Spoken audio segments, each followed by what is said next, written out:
అదే RTV app వార్తల్ని క్షణాల్లో చదివే అవకాశం ఉంటుంది. ఒక న్యూస్ పేపర్, ఒక టెలివిజన్ ఛానల్ మీ చేతుల్లో ఎప్పుడూ ఉంటాయి. అర్ధరాత్రి పూట చంపేస్తామంటూ బెదిరింపు కాల్స్ చేస్తున్నారని మాజీ మంత్రి అయ్యన్న పాత్రుడు సంచలన వ్యాఖ్యలు చేశారు. ప్రస్తుతం మాజీ మంత్రి అయ్యన్న మనతో పాటు ఉన్నారు, మాట్లాడదాం. సార్, అసలు ఎందుకు మీకు కాల్స్ వస్తున్నాయి? ఎప్పటి నుంచి కాల్స్ వస్తున్నాయి? ఏం చెప్తున్నారు అసలు? ఇప్పుడు నుంచి కదా, మన 2-3 నెలల నుంచి వస్తున్నాయి. నేను పెద్ద సీరియస్ తీసుకోలేదు. అది రొటీన్గా ఏం చేస్తానంటే రాత్రి 1 గంట తర్వాత ఫోన్ చేయడం సాధారణంగా ఎవరో చేస్తారో ఇస్తాం.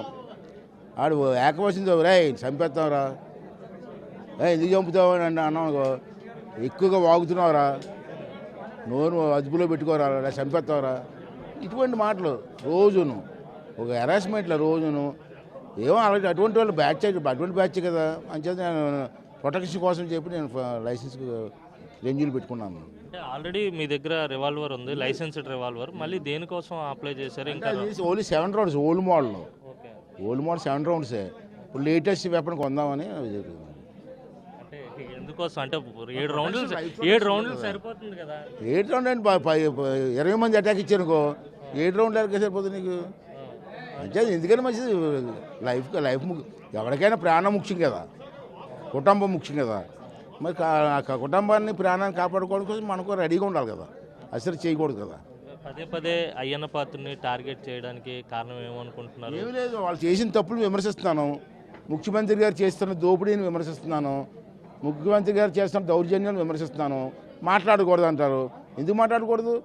నాకు ప్రజాస్వామ్యం ఇచ్చిన హక్కు, నాకు అంబేద్కర్కి ఇచ్చిన రైట్, నాకు వీళ్ళెవరు వద్దనడానికి ఎందుకు భయపడాలా? మీరు దాదాపుగా 20 సంవత్సరాలకు పైగా మంత్రిగా పనిచేశారు. ఈ రాష్ట్రానికి చాలా సేవలు అందించారు. సీనియర్ శాసనసభ్యుడిగా ఉన్నారు, సీనియర్ రాజకీయ నేతగా ఉన్నారు.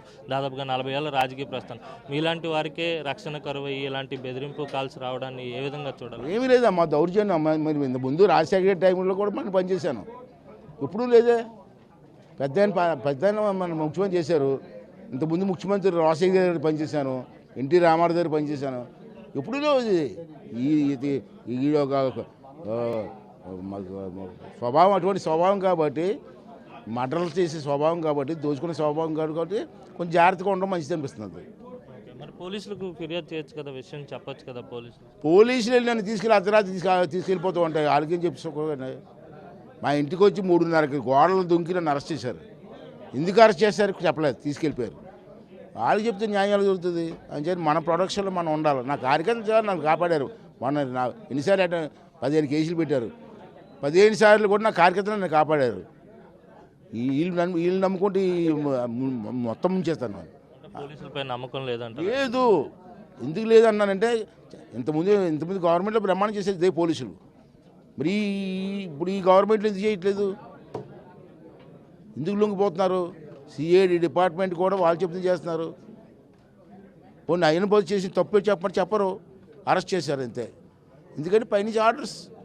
మా ఇంటికి వచ్చిన అరెస్ట్ చేసి ఎందుకు అరెస్ట్ చేసి చూపించబట్టే పైనుంచి ఆర్డర్స్ అంటారు.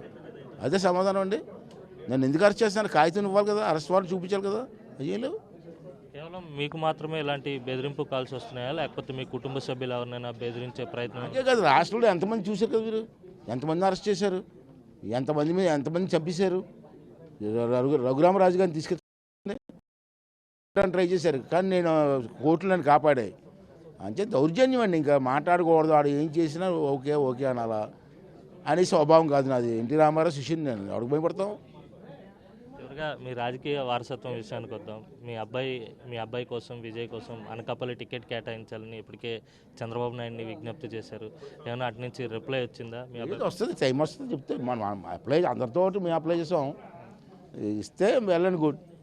అంటే చాలామంది కొత్త వారు కూడా పోటీ పడుతున్నటువంటి తరుణంలో మీ అబ్బాయికి ఎందుకు కేటాయించాలి అంటే ఉన్నటువంటి, మా అబ్బాయి లోకలోడు ఎవరికైనా ఇచ్చిన అభ్యంతరం లేదు. ఎక్కడి నుంచో గుంటూరు నుంచి, విజయవాడ నుంచి, హైదరాబాద్ నుంచి, అమెరికా నుంచి వచ్చేసి మెంబర్షిప్ లేని వాళ్ళు పోటీ చేస్తారండి. మెంబర్షిప్ కూడా లేని వాళ్ళు ఎలా అడుగుతారు టికెట్? మాకు హక్కు ఉంది, 40 సంవత్సరాలు పెట్టి ఎన్టీ రామారావుని సేవ చేస్తాం, మాకు హక్కు ఉంది, అడుగుతాం, ఇస్తే వెళ్ళండి గోడు. ఇవ్వాలని మేము డిమాండ్ చేయట్లేదు, అర్హత ఉంటే ఇవ్వన్నాం, ఇస్తే వెళ్ళండి గోడు. మీరు ఇందాక ఒక మాట మాట్లాడారు, రాజకీయంగా విజయ్కి చాలా మంచి క్వాలిటీస్ ఉన్నాయి, చాలా ఇతర దేశాల్లో కూడా పాలిటిక్స్పై అధ్యయనం చేసి విజయ్ ఇక్కడికి వచ్చి రాజకీయాలు చేస్తున్నాడు. ఖచ్చితంగా విజయ్కి టికెట్ కేటాయిస్తే పార్లమెంట్లో తెలుగువాడి స్వరం మరింత బలపడుతుంది. మా అబ్బాయి అని కాదు, పార్లమెంట్లో ఎవడు వెళ్ళినా మాట్లాడే స్వభావం ఉన్నటువంటి ఇష్యూని ఎక్స్పోజ్ చేసే దమ్మున్నవాడే పార్లమెంట్కి వెళ్ళాలి. వెళ్ళి గోలు ఇల్లుకుంటూ గోలు నవ్వులుకుంటూ కూర్చున్న వాళ్ళకి ఎందుకని పార్లమెంటు? అదేనా బాధ. మా అబ్బాయి కాదు, మా అబ్బాయికి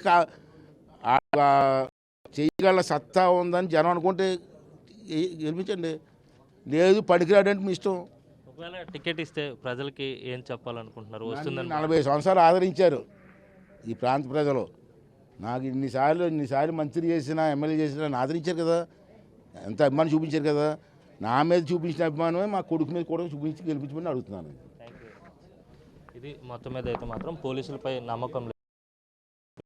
రివాల్వర్ కోసం దాని కెపాసిటీని కూడా పెంచి 14 రౌండ్ల రివాల్వర్ నాకు కేటాయించాలి, బెదిరింపు కాల్స్ వస్తున్నాయి, అందుకే లైసెన్స్ కోసం అప్లై చేసుకున్నాను, దానిపై కూడా సానుకూలంగా స్పందించాలని చెప్పి అయ్యన్న విజ్ఞప్తి చేస్తున్నారు. మరోవైపు చూసుకున్నట్లయితే కనుక తన రాజకీయ వారసుని రంగంలోకి దింపేందుకు అంతా సిద్ధం చేసుకున్నాను, ప్రజలు కూడా ఆదరించాలని చెప్పి ఆయన చెప్తున్నటువంటి పరిస్థితి. వీడియో జర్నలిస్ట్ అజిత్తో కలిసి అనిల్ RTV, విశాఖ తెలుగుదేశం పార్టీ కార్యాలయం నుంచి. మరిన్ని వీడియోస్ కోసం ఛానల్ ని సబ్స్క్రైబ్ చేయండి, లేటెస్ట్ అప్డేట్స్ కోసం వాట్సాప్ ఛానల్ ని ఫాలో చేయండి అండ్ లింక్ డిస్క్రిప్షన్ లో ఉంది.